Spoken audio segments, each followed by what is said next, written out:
ಗುರುದೇವರನ್ನು ಋಣ ಮಂದಿರದಲ್ಲಿ ಸ್ಮರಣೆ ಮಾಡುತ್ತಾ ಸುಕ್ಷೇತ್ರ ಖಾನಾಪುರದಲ್ಲಿ ಶ್ರೀ ಮೈಲಾರಲಿಂಗೇಶ್ವರ ನೂತನ ದೇವಸ್ಥಾನ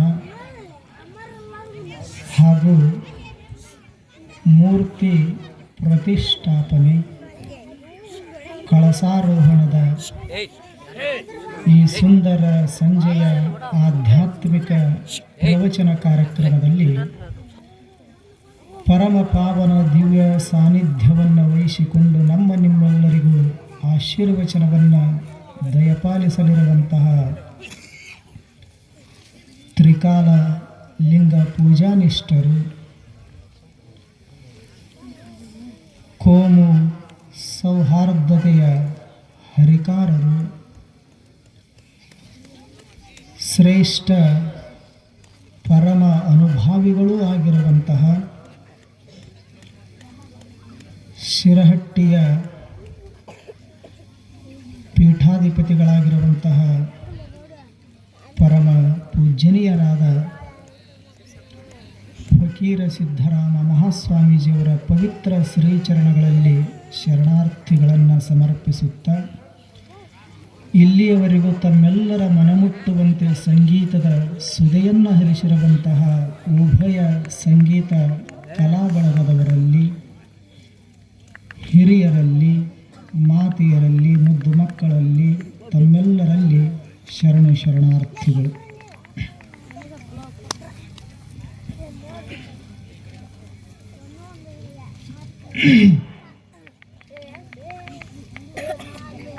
ಸ್ವಾಗತ ಮಾಡಿ ಅಪ್ಪುಗಳಿಗೂ ನಮಗೂ ಸಂಗೀತ ಕಲಾ ಬಳಗದವರಿಗೂ ಹೂಮಾಲೆಯನ್ನು ತಾವೆಲ್ಲ ಹಾಕಿದ್ರಿ. ಆ ಏನು ಹೂವು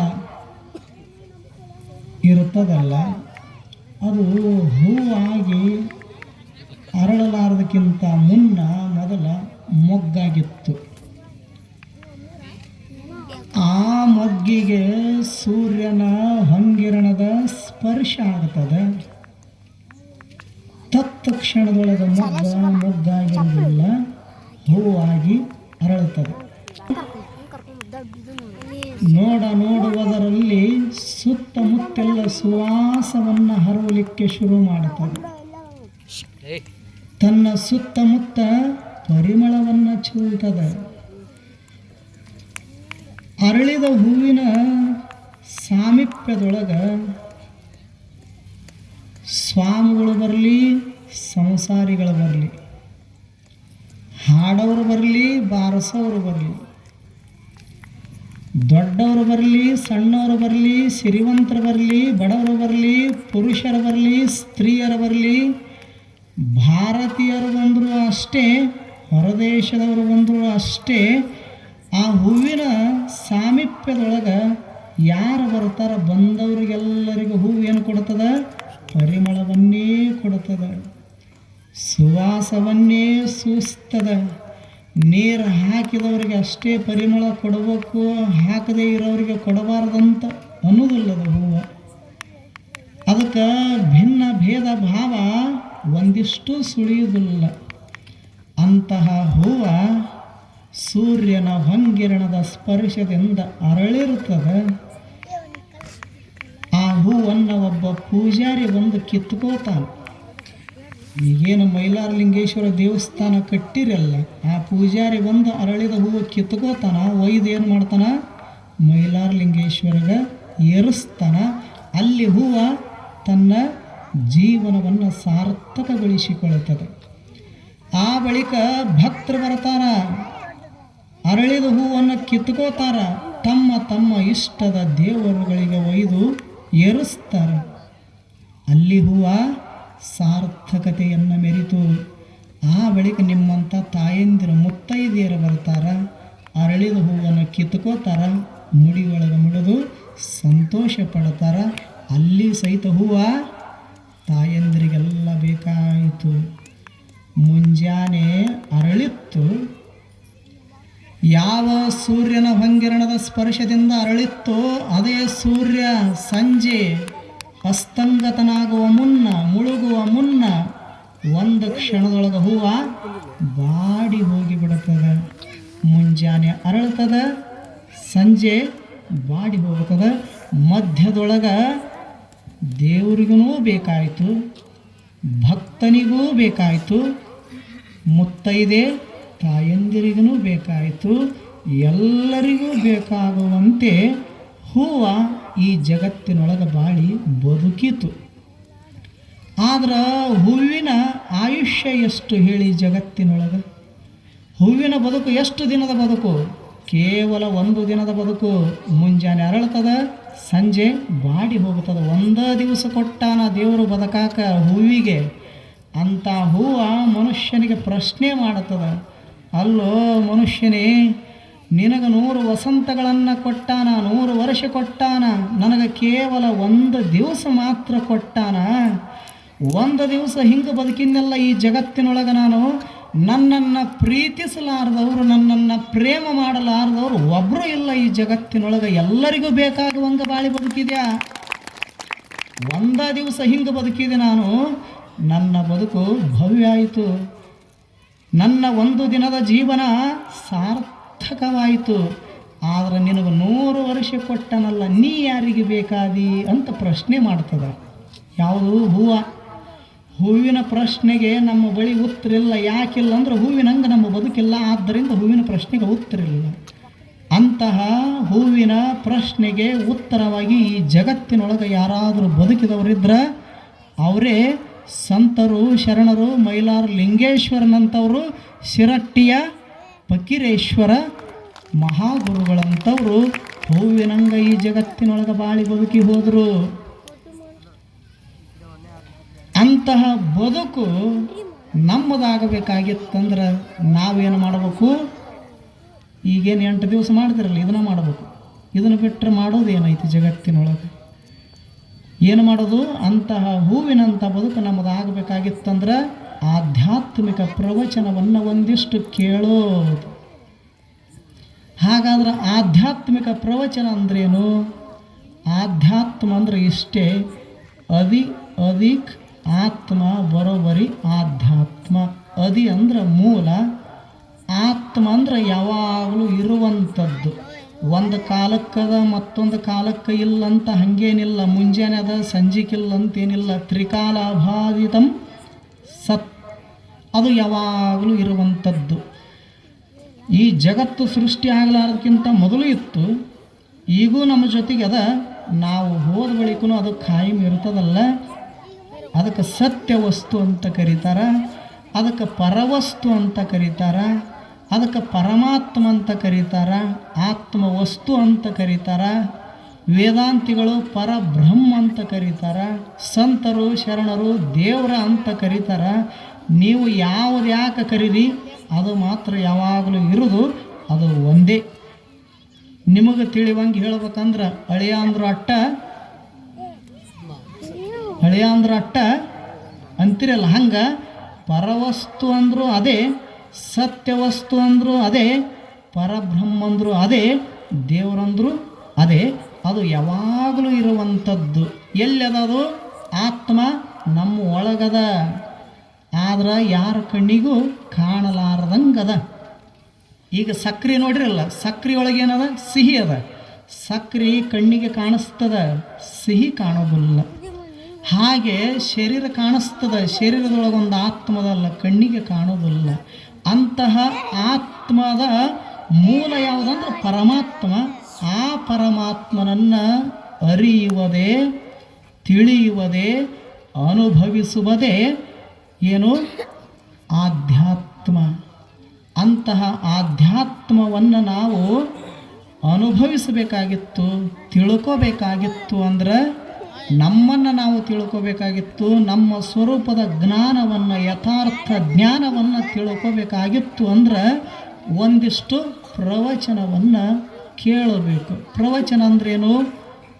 ಉಪದೇಶ, ಬೋಧನೆ, ಪರಮ ಸತ್ಯವನ್ನು ಅನುಭವಿಸುವಂತಹ ಒಳ್ಳೆಯ ಮಾತುಗಳನ್ನು ಒಂದಿಷ್ಟು ಕೇಳಬೇಕು. ಅದಕ್ಕೆ ದೇವರು ಚಲೋ ಕಣ್ಣು ಕೊಟ್ಟಾನ. ಎಲ್ಲ ಕಣ್ಣು ಮಂಜು ಆದ ಬಳಿಕ, ಕಣ್ಣು ಕಾಣಲಾರ್ದಂಗೆ ಆದ ಬಳಿಕ ನನ್ನ ಶಿರಟ್ಟಿ ಫಕೀರ್ ಸ್ವಾಮಿಗಳು ಮಠಕ್ಕೆ ಕರ್ಕೊಂಡು ಹೋಗ್ರಿ, ಕರ್ತೃ ಗದ್ದಿಗೆ ನಾನು ಕಣ್ಣು ತುಂಬ ನೋಡ್ತೇನೆ ಅಂದ್ರೆ ಕಣ್ಣ ಕಾಣೋದಿಲ್ಲ, ಇನ್ನೇನು ನೋಡ್ತಾನ? ಮನೆಗಿದ್ದವ್ರ ಕಾಣೋದಿಲ್ಲ, ಇನ್ನು ಗದ್ದಿಗೆ ಕಾಣಿಸ್ತದೇನು? ಮಠದೊಳಗಿರ್ತಕ್ಕಂಥ ಗುರುಗಳು ಕಾಣಿಸ್ತಾರೇನು? ಕಣ್ಣು ಚಲೋ ಇದ್ದಾಗನ ಹೋಗಬೇಕಾಗ್ತದೆ. ನೋಡುವ ಶಕ್ತಿ ಸಾಮರ್ಥ್ಯ ಎಷ್ಟು ಹೇಳಿ? ಕಣ್ಣಿಗೆ 100 ಕಿಲೋಮೀಟರ್ ದೂರದ ವಸ್ತುಗಳನ್ನು ಗುರುತಿಸುವಂತಹ ಶಕ್ತಿ ಸಾಮರ್ಥ್ಯ ಕಣ್ಣಿಗೆದ. ಇಂತಹ ಕಣ್ಣು ದೇವರು ಕೊಟ್ಟಾನಂದ ಬಳಿಕ ಒಂದಿಷ್ಟು ಒಳ್ಳೆಯದನ್ನು ನೋಡೋದು. ಮೊನ್ನೆ ಯಾರೋ ಕೇಳಿದರು, ಒಬ್ಬ ಹೆಣ್ಮಗಳಿಗೆ ಗುರುಗಳು ಕೇಳಿದರು, ತಂಗಿ ಕಣ್ಣು ಕೊಟ್ಟಾನಲ್ಲ ದೇವರು, ಎದಕ್ಕೆ ಕೊಟ್ಟಾನಂತ ಅವರು ಗುರುಗಳು ಕೇಳಿದರು. ಹೆಣ್ಮಗಳು ಹೇಳಿದ್ರು, ಧಾರಾವಾಹಿ ನೋಡಕ್ಕೆ ಕೊಟ್ಟಾನ ಅಂದ್ಲು. ಅಂದ್ರೆ ಧಾರಾವಾಹಿ ನೋಡಕ್ಕೆ ಕೊಟ್ಟಾನ ಕಣ್ಣು. ಮತ್ತೊಬ್ಬ ಹೆಣ್ಮಗಳು ಬಂದ್ಲು, ಅವ್ರ ಗುರುಗಳು ಕೇಳಿದರು, ನಿನಗಂತರೂ ಧಾರಾವಾಹಿ ನೋಡಕ್ಕೆ ಕೊಟ್ಟಾನ, ಮತ್ತು ನಿನಗೆ ಎದ್ರ ಸಲುವಾಗಿ ಕೊಟ್ಟಾನ ತಂಗಿ ಕಣ್ಣು ಅಂತ ಕೇಳಿದರು. ಆ ಹೆಣ್ಮಗಳು ಕಾಡಿಗೆ ತಿಡಾಕ ಅಂದ್ಲು. ಇದಕ್ಕೆ ಕೊಟ್ಟಾನೇನು ಕಣ್ಣು? ಇದು ಜಗತ್ತನ್ನು ಹಿಂಗೆ ಸೃಷ್ಟಿ ಮಾಡ್ಯಾನಲ್ಲ ದೇವರು. ಇಲ್ಲಿ ಒಳ್ಳೆಯ ದೃಶ್ಯಗಳು ಕಾಣಬರ್ತಾವು, ಕೆಟ್ಟ ದೃಶ್ಯಗಳು ಕಾಣಬರ್ತಾವೆ. ಈಗ ಉದಾಹರಣೆಗಾಗಿ ಮೊಬೈಲ್ ಅದ ಅಲ್ಲ, ಅದರೊಳಗೆ ಒಳಿತು ಅದ, ಕೆಟ್ಟದ್ದು ಅದ.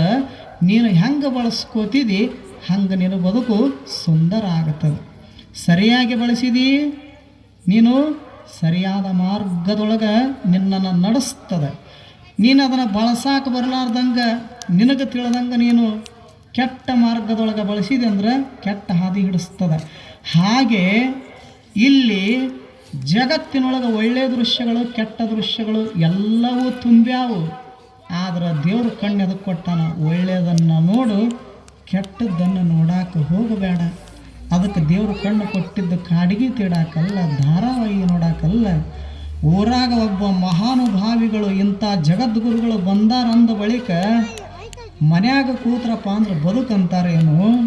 ಕಣ್ಣಿರೋದು ಮಹಾತ್ಮರನ್ನು ನೋಡುವುದಕ್ಕಾಗಿ, ದೇವ ದರ್ಶನಕ್ಕಾಗಿ. ಅದಕ್ಕೆ ಹೇಳೋದಿಲ್ಲೇನು? ಸಾಧೂನಾಂ ದರ್ಶನಂ ಪುಣ್ಯಂ, ಸ್ಪರ್ಶನಂ ಪಾಪನಾಶನಂ, ಸಂಭಾಷಣಂ ಜನ್ಮ ಸಾರ್ಥಕ್ಯಂ. ಏನು ಅದ್ಭುತ ಮಾತು ಹೇಳ್ತಾನೆ! 3 ಮಾತು. ಕಣ್ಣು ತುಂಬ ಮಹಾತ್ಮರನ್ನು ನೋಡೋದ್ರಿಂದ ಪುಣ್ಯ ಬರ್ತದಂತ. ಎಷ್ಟು ಚಲೋ ಹೇಳ್ತಾನೆ. ಭಾಳ ಜನ ಈಗ ತಿಳ್ಕೊಂಡ್ರ ಪುಣ್ಯ ಬರ್ಬೇಕಾಗಿತ್ತಂದ್ರೆ ಪ್ರಯಾಗರಾಜಕ್ಕೆ ಹೊಂಟ್ರ. ಎಲ್ಲರೂ ಎಲ್ಲಿಗೆ ಹೊಂಟ್ರ? ಪ್ರಯಾಗರಾಜಕ್ಕೆ. ಎದಕ್ಕೆ? ಕುಂಭಮೇಳಕ್ಕೆ. ಕುಂಭಮೇಳಕ್ಕೆ ಹೋಗಿ ಅಲ್ಲಿ ಪಾಲ್ಗೊಂಡ್ರೆ ಪುಣ್ಯ ಬರ್ತದಂತೇನಿಲ್ಲ. ನೀವೆಲ್ಲರೂ ಹೋಗೋಕ್ಕಾಗೋದಿಲ್ಲ ಅಲ್ಲಿ. ನಾವು ನಿನ್ನೆರ ಹೋಗಿ ಬಂದೀವಿ, ಅದರ ಅವತಾರ ನೋಡಿ ಬಂದೀವಿ, ನಿಮಗೆ ಹೋಗೋಕ್ಕಾಗೋದಿಲ್ಲ ಅಲ್ಲಿ. ನಾವು ಹೋಗಿ ಇನ್ನೊಮ್ಮೆ ಯಾಕಾರ ಬಂದೀವಿ ಅಂತ ನಾವು ಹೊಳ್ಳಿ ಬಂದೀವಿ. ಮತ್ತೀಗ ನೀವು ಕುಂಭಮೇಳಕ್ಕೆ ಹೋಗಿ ಪುಣ್ಯ ಬರ್ತದೆ ಅನ್ನೋದಕ್ಕಿಂತ ಇಲ್ಲೇ ನೀವಿದ್ದಲ್ಲಿಗೆನ ಇಂಥ ಪರಮ ಪೂಜ್ಯರ ತಪಸ್ವಿಗಳು ಬಂದಾರಲ್ಲ, ಇವರು ದರ್ಶನ ಮಾಡೋದ್ರಿಂದ ಪುಣ್ಯ ಬರ್ತದಂತ ಆ ಪುಣ್ಯಾತ್ಮರು ಹೇಳ್ತಾರೆ ಜ್ಞಾನಿಗಳು. ಸಾಧೂನಾಂ ದರ್ಶನಂ ಪುಣ್ಯಂ. ಎಷ್ಟು ಚಲೋ ಹೇಳ್ತಾರೆ. ಇಂಥ ಮಹಾನುಭಾವಿಗಳನ್ನು ಕಣ್ಣು ತುಂಬ ನೋಡೋದ್ರಿಂದ ಪುಣ್ಯ ಬರ್ತದೆ. ಕಿವಿ ತುಂಬ ಇಂಥ ಮಹಾತ್ಮರನ್ನು ನುಡಿಗಳನ್ನು ಕೇಳೋದ್ರಿಂದ ಏನಾಗ್ತದೆ? ಸಂಭಾಷಣಂ ಜನ್ಮ ಸಾರ್ಥಕ್ಯಂ. ಇಂಥ ಗುರುಗಳ ಸುಳ್ಳು ನುಡಿಗಳನ್ನು, ಸತ್ಯದ ನುಡಿಗಳನ್ನು, ವಚನಗಳನ್ನು ಕೇಳೋದ್ರಿಂದ ಏನಾಗ್ತದೆ ಅಂತ ಹೇಳ್ತಾರೆ? ಜನ್ಮ ಸಾರ್ಥಕತೆ ಆಗ್ತದೆ, ನಿನ್ನ ಪಾಪ ನಿವಾರಣೆ ಆಗ್ತದೆ ಅನ್ನುವಂಥ ಅದ್ಭುತ ಮಾತನ್ನು ಹೇಳ್ತಾರೆ. ಹಾಗೆ ಒಳ್ಳೆಯ ದೃಶ್ಯಗಳನ್ನು ಕಣ್ಣು ನೋಡ್ತಿರ್ಬೇಕು, ಒಳ್ಳೆಯ ಮಾತುಗಳನ್ನು ಕಿವಿ ಕೇಳ್ತಿರ್ಬೇಕು, ಒಳ್ಳೆಯ ಕಾರ್ಯಗಳನ್ನು ಕೈಗಳು ಮಾಡ್ಕೋತ ಇರಬೇಕು. ಹೃದಯ ಎಲ್ಲರನ್ನ ದ್ವೇಷ ಮಾಡಲಾರ್ದಂಗೆ ಪ್ರೀತಿಯನ್ನು, ಪರಮ ಪ್ರೇಮವನ್ನು ತುಂಬಿಕೊಂಡಿರಬೇಕು. ನಾಲಿಗೆ ಒಳ್ಳೆಯ ಮೃದುವಾದ ಮಧುರವಾದ ನುಡಿಗಳನ್ನು ಮಾತಾಡ್ಕೋತ ಇರಬೇಕು. ಇಟ್ಟು ನಾವು ಮಾಡಿದ್ದೇವೆ ಅಂತ ಕೇಳಿದ್ರಪ್ಪ ಅಂದ್ರೆ ಆವಾಗ ನಮಗೆ ಮೈಲಾರಲಿಂಗೇಶ್ವರನ ಒಲುಮೆ ಆಗ್ತದೆ ಹೊರತು ನೋಡಬಾರದ್ದನ್ನು ನೋಡಿ ಕಣ್ಣು ಕೆಡಿಸ್ಕೊಂಡೇವಿ ಅಂದ್ರೆ, ಕೇಳಬಾರದ್ದನ್ನು ಕೇಳಿ ಕಿವಿ ಕೆಡಿಸ್ಕೊಂಡೇವಿ ಅಂದ್ರೆ, ಮುಟ್ಟಬಾರದ್ದ ಕೆಟ್ಟ ವಸ್ತುಗಳನ್ನು, ನಮ್ಮದಲ್ಲದ ವಸ್ತುಗಳನ್ನು ಮುಟ್ಟಿದೇವಿ ಅಂದ್ರೆ ಕೈಗಳೂ ಕೆಟ್ಟು ಹೋಗ್ತಾವು. ಹೋಗಬಾರದ ಜಾಗದೊಳಗೆ ಹೋದೇವಿ ಅಂದ್ರೆ ಕಾಲ ಕೆಡ್ತಾವು. ಇನ್ನೊಬ್ಬರ ಬಗ್ಗೆ ಅಲ್ಲ ಸಲ್ಲದ ವಿಚಾರಗಳನ್ನು ಮಾಡಿದ್ರೆ ಮನಸ್ಸು ಸಹಿತ ಕೆಟ್ಟು ಹೋಗ್ತದೆ. ಎಲ್ಲ ಕೆಡಿಸ್ಕೊಂಡ ಬಳಿಕ ಭಗವಂತ ನನಗೆ ಮುಕ್ತಿ ಕೊಡು, ನನಗೆ ಒಳ್ಳೇದು ಮಾಡಂದ್ರೆ ಅವ ಹೆಂಗೆ ಮಾಡ್ತಾನೆ? ಮಾಡೋಕ್ಕಾಗೋದಿಲ್ಲ. ಅದಕ್ಕೆ ನೀ ಏನು ಮಾಡು, ನಿನ್ನ ಬದುಕು ಭವ್ಯ ಆಗಬೇಕಾಗಿತ್ತಂದ್ರೆ ಭಾಳ ಏನು ಮಾಡೋಕ್ಕೆ ಹೋಗ್ಬೇಡ. ಒಂದು 5-6 ಕೆಲಸ ಮಾಡು. ಒಳ್ಳೆಯದನ್ನು ನೋಡು, ಒಳ್ಳೆಯದನ್ನು ಕೇಳು, ಒಳ್ಳೆಯ ಕಾರ್ಯಗಳನ್ನು ಮಾಡು, ಒಳ್ಳೆಯ ಜಾಗಕ್ಕೆ ಒಂದಿಷ್ಟು ಹೋಗೋದನ್ನು ಕಲಿ, ಒಳ್ಳೆಯ ಚಿಂತನೆಯನ್ನು ಮಾಡು, ಒಂದಿಷ್ಟು ಒಳ್ಳೆಯ ಹೃದಯವನ್ನು ಪರಿಶುದ್ಧವಾಗಿಟ್ಟುಕೊಂಡು ಬದುಕಿ ಬಿಟ್ಟರೆ ಸಾಕು. ನಿನ್ನ ಬದುಕು ಭಗವಂತನ ಒಲುಮೆಗೆ ಅದು ಪಾತ್ರ ಆಗ್ತದೆ ಅನ್ನುವಂಥ ಮಾತನ್ನು ಸಂತರು ಶರಣರು ಹೇಳ್ಕೋತಾ ಬರ್ತಾರೆ. ಅದಕ್ಕೆ ಔಪಚಾರಿಕವಾಗಿ ಈಗಾಗಲೇ ಬಹಳಷ್ಟು ಸಮಯ ಆಗ್ಯದ. ಗುರುಗಳಿಗೂ ಸಹಿತ ಇಂಥ ಒಂದು ವಯೋ ವೃದ್ಧಾಪ್ಯದೊಳಗೂ ಸಹಿತ ನಿಮ್ಮೆಲ್ಲರ ಭಕ್ತಿಗೆ ಮೆಚ್ಚಿ ಅವರು ಇಲ್ಲಿ ಬಂದು ತಮಗೆ ದರ್ಶನ ಕೊಟ್ಟಿದ್ದಾರೆ. ಇನ್ನೂ ಆಶೀರ್ವಚನವನ್ನು ಮಾಡುವಂಥವರಿದ್ದಾರೆ. ಆದ್ದರಿಂದ ಔಪಚಾರಿಕವಾಗಿ ಒಂದು 10-15 ನಿಮಿಷ ಅವಕಾಶ ಮಾಡಿ ಕೊಟ್ಟಿದ್ದಾರೆ. ಅದಕ್ಕಿದು ಅಲ್ಪೋಪ ಆಹಾರ ಆರೋಗ್ಯಕರ ಲಕ್ಷಣಂ, ಎಷ್ಟು ಚಲೋ ಹೇಳ್ತಾರೆ. ಸ್ವಲ್ಪ ಊಟ ಮಾಡಿದ್ದೀವಿ ಅಂದ್ರೆ ಆರೋಗ್ಯ ಚಲೋ ಇರ್ತದೆ. ಇಲ್ಲ ಮತ್ತು ಇವತ್ತೇನು ಮಾಡ್ಯಾರ ಪ್ರಸಾದ, ನಮ್ಮ ವಿಠ್ಠಲ್ ಅವರು ಇಲ್ಲ ಪ್ರಸಾದ ಭಾರಿ ಆಗೈತಂತ ಇಲ್ಲಿಗೆ ಬರುತ್ತಾನೆ ಉಂಡ್ರಪ್ಪ ಮನೆಗೆ ಹೋಗೋದಿಲ್ಲ, ಸರ್ಕಾರಿ ದವಾಖಾನೆಗೆ ಹೋಗ್ಬೇಕಾಗತ್ತೆ, ಆರೋಗ್ಯ ಕೆಡ್ತದ. ಅದಕ್ಕೆ ಅಲ್ಪೋಪಾರ ಇಲ್ಲ. ಭಾಳ ಜನ ಕುಡಿಯಾರ, ಚಂದ ಕೂತು ಕೇಳಾಕತ್ತಾರ. ಎಷ್ಟು ಚಂದ ಕುಂತೀರಿ ಅಂದ್ರೆ ನೀವು ಕೂತದ್ದು ನೋಡಿದ್ರಪ್ಪ ಅಂದ್ರೆ ತಾಸುಗಟ್ಲಿಗೆ ಹೇಳ್ಬೇಕು ಅನಿಸುತ್ತೆ. ಎಷ್ಟು ಚಂದ ಕುಂತೀರಿ ಅಂದ್ರೆ ಎಲ್ಲ ಮುನ್ಗುಡ್ದ ಬಂಡಿಗಂದು ಕುಂತಿರ್ತಾವಲ್ಲ, ಸ್ವಲ್ಪ ಮಿಸ್ಸಿಗತಾವನು. ಅಷ್ಟು ಭಕ್ತಿ ಶ್ರದ್ಧೆಯಿಂದ ಕೂತು ಕೇಳಾಕತ್ತೀರಿ. ಆದ್ರೆ ಇದು ಹೇಳುವುದಕ್ಕೂ ಕೇಳುವುದಕ್ಕೂ ಸಮಯ ಅಲ್ಲ. ಅದಕ್ಕೆ ಔಪಚಾರಿಕವಾಗಿ 2 ನುಡಿಗಳನ್ನು ಆಡಲಿಕ್ಕೆ ಅವಕಾಶ ಮಾಡಿಕೊಟ್ಟಿದ್ದಾರೆ. 2 ನುಡಿಗಳನ್ನು ಗುರುಗಳ ಪಾದಕ್ಕೆ ಸಮರ್ಪಣೆ ಮಾಡಿ ಈಗ ನಾವು ನೀವೆಲ್ಲರೂ ಭಕ್ತಿ ಶ್ರದ್ಧೆಯಿಂದ ಗುರುಗಳ ಆಶೀರ್ವಚನವನ್ನು ಆಲಿಸೋಣ. ತಮ್ಮೆಲ್ಲರಿಗೂ ಮತ್ತೊಮ್ಮೆ ನಮಸ್ಕಾರಗಳು.